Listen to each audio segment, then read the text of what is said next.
Salah satu keponakan Presiden Prabowo Subianto itu menempuh pendidikan tinggi di Amerika Serikat dengan meraih gelar Bachelor of Arts bidang sejarah dari Harvard College pada 1994.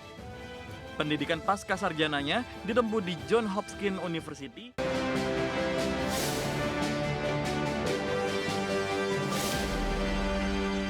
Atas Nama di Thomas Jiwandono tengah menjadi sorotan setelah Komisi 11 DPR RI menetapkannya sebagai Deputi Gubernur Bank Indonesia untuk menggantikan Juda Agung. Sosok yang sebelumnya menjabat Wakil Menteri Keuangan ini memiliki rekam jejak panjang di dunia profesional bisnis dan pemerintahan. Nama Thomas Jiwandono tengah menjadi sorotan setelah Komisi 11 DPR RI menetapkannya sebagai Deputi Gubernur Bank Indonesia untuk menggantikan Juda Agung. Sosok yang sebelumnya menjabat Wakil Menteri Keuangan ini memiliki rekam jejak panjang di dunia profesional, bisnis, dan pemerintahan. Mengutip laman Kemenku, Thomas Jiwandono lahir di Jakarta, Mei 1972. Salah satu keponakan Presiden Prabowo Subianto itu menempuh pendidikan tinggi di Amerika Serikat dengan meraih gelar Bachelor of Arts bidang sejarah dari Harvard College pada 1994. Pendidikan pasca sarjananya ditempuh di Johns Hopkins University dengan gelar Master of Art di bidang hubungan internasional dan ekonomi internasional pada 2003.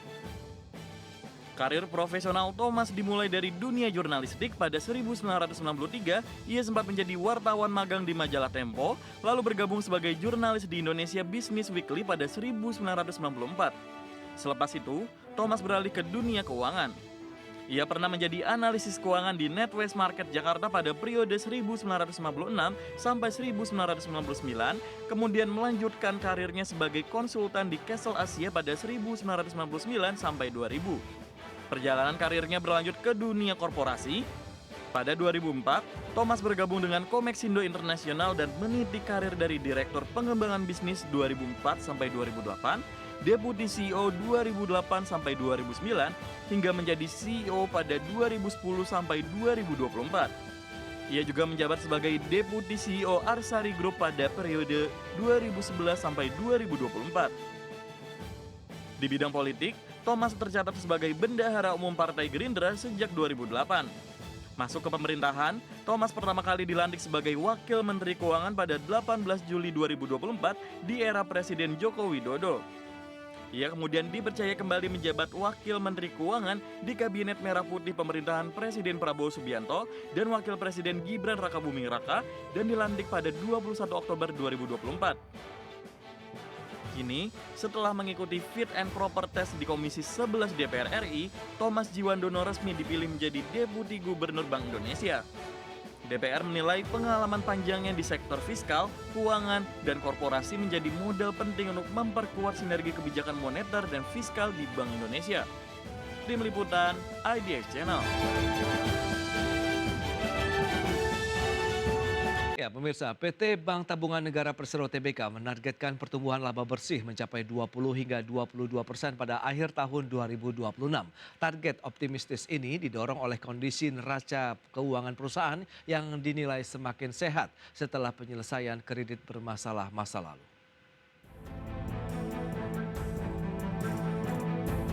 PT Bank Tabungan Negara Persero Tbk menargetkan pertumbuhan laba bersih mencapai 20 hingga 22% pada akhir tahun 2026.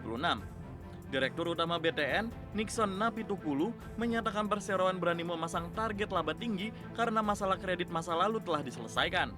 Selain laba, BTN membidik pertumbuhan kredit di kisaran 8 hingga 9% serta pertumbuhan dana pihak ketiga sebesar 7-8%. Langkah efisiensi juga dilakukan dengan menjaga cost of fund di bawah 3,6% dan rasio kredit bermasalah atau NPL di bawah 3,0%. Guna menopang target tersebut, BTN menyiapkan sejumlah aksi korporasi strategis sepanjang 2026 dengan nilai mencapai belasan triliun rupiah. Di antaranya adalah penguatan permodalan sebesar 2 triliun rupiah pada semester 2, serta penerbitan wholesale funding senilai 4 triliun rupiah secara bertahap.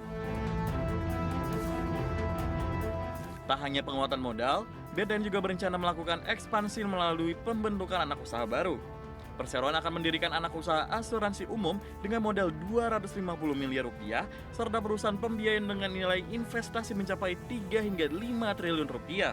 Seluruh ekspansi ini ditargetkan mulai terrealisasi pada semester kedua tahun 2026. Berbagai sumber IDX Channel.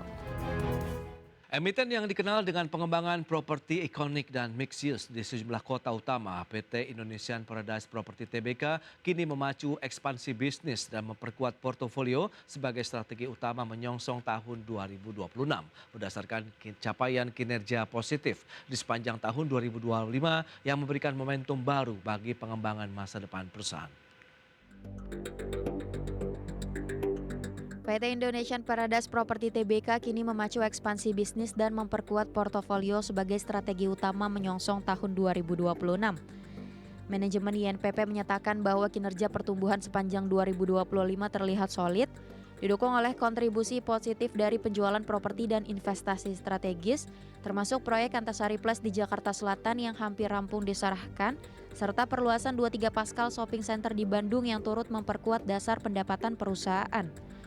Capaian ini memberi keyakinan bagi INPP untuk menekan strategi ekspansi dan penguatan portofolio di tahun 2026. INPP memfokuskan pengembangannya pada properti mixed use yang memadukan hotel, ruang komersial, dan hunian modern sebagai bagian dari portofolio strategisnya di kota-kota besar Indonesia.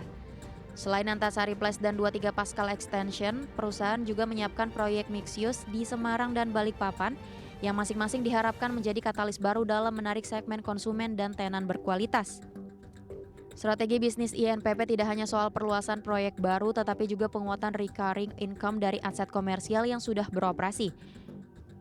Kontribusi pendapatan berulang dari hotel, pusat perbelanjaan, dan layanan sewa unit apartemen menjadi salah satu pijakan untuk menekan fluktuasi pasar dan memperkuat stabilitas keuangan jangka panjang, serta menjaga pertumbuhan fundamental perusahaan di tengah kondisi industri properti yang kompetitif. Selain pengembangan internal, INPP juga aktif melakukan kolaborasi strategis dengan mitra global, seperti kemitraan dengan developer properti asal Jepang untuk proyek ikonik di Bali, serta upaya memperluas jaringan bisnis dan pengalaman operasional yang memberi nilai tambah. Langkah kolaboratif ini diyakini akan membantu INPP memperkuat positioning dan penetrasi pasar di kawasan Asia Tenggara. Berbagai sumber IDX Channel. Ya, sementara itu Menteri Keuangan Purbaya Yudi Sadewa angkat bicara terkait dengan keputusan Komisi 11 DPR RI yang menetapkan Wakil Menteri Keuangan Thomas Jiwandono sebagai kandidat terpilih Deputi Gubernur Bank Indonesia setelah mengikuti seluruh tahapan seleksi bersama 2 calon lainnya. Ya, Purbaya menilai kehadiran sosok Deputi Gubernur BI dengan pemahaman kebijakan fiskal akan dapat memberikan kontribusi positif dalam perumusan kebijakan moneter ke depannya. Purbaya memastikan keterlibatan figur dengan latar belakang fiskal tidak berarti mencampuri independensi bank sentral. Menurut Purbaya, kebijakan moneter tetap berada dalam kewenangan BI, sementara masukan dari sudut pandang fiskal diharapkan dapat memperkaya diskusi dan pengambilan keputusan. Purbaya memastikan usai Thomas Jiwandono resmi menjabat sebagai Deputi Gubernur BI sepenuhnya berada dalam koridor kelembagaan Bank Sentral dan tidak berada di bawah kendali otoritas fiskal. Namun, keluasan cara pandang dan pengalaman yang dimiliki Thomas dinilai akan memberikan dinamika serta warna baru dalam diskusi kebijakan moneter di Bank Indonesia.